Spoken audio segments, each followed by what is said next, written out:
Like and subscribe and click the bell icon to get new video updates. Mungo Man, Mungo Lady buried despite traditional owners' legal challenge. Australia's oldest remains have been buried despite an 11th-hour legal challenge, leaving traditional owners outraged.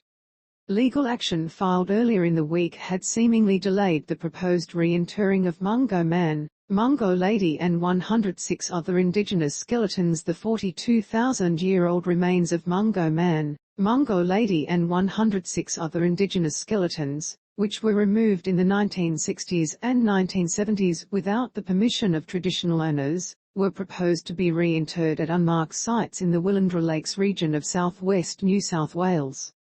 A group of 18 elders representing the area's three Indigenous groups, the Mutthi Mutthi, Ngiyampaa, and Barkandji Paakantyi, filed an injunction earlier this week to prevent the burial. A statement: the Federal Department of Agriculture, Water, and Environment on Tuesday said the reburial had been delayed until the incoming federal minister had assessed the application. However, the department said it had since been advised the remains had been buried. It was the department's expectation, based on communication with the NSW Government, that the reburial would not be occurring, the statement reads. On the 24th May, the department was advised by the NSW Government that the Willandra Ancestral Remains had, in fact, been reburied that day. Mutthi Mutthi man Jason Kelly said he was devastated by the decision.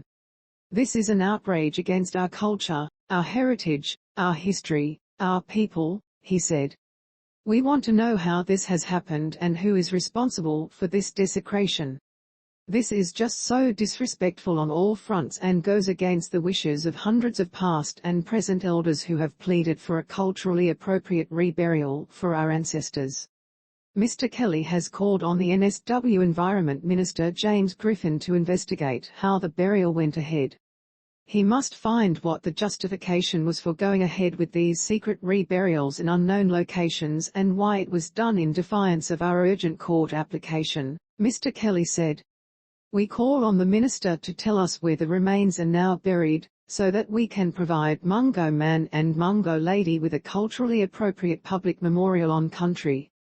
Paakantyi man Michael Young said First Nations people across the country had been disrespected by the action.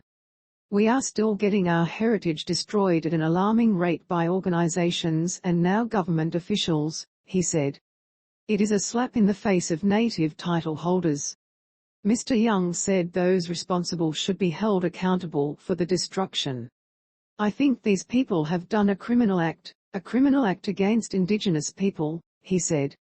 You don't take it on yourself to destroy 42,000-year-old human remains. These people have got to be prosecuted. A Heritage NSW spokesperson said an investigation was underway into the removal of some remains from where they were being stored. Posted 11 hours ago, updated 6 hours ago.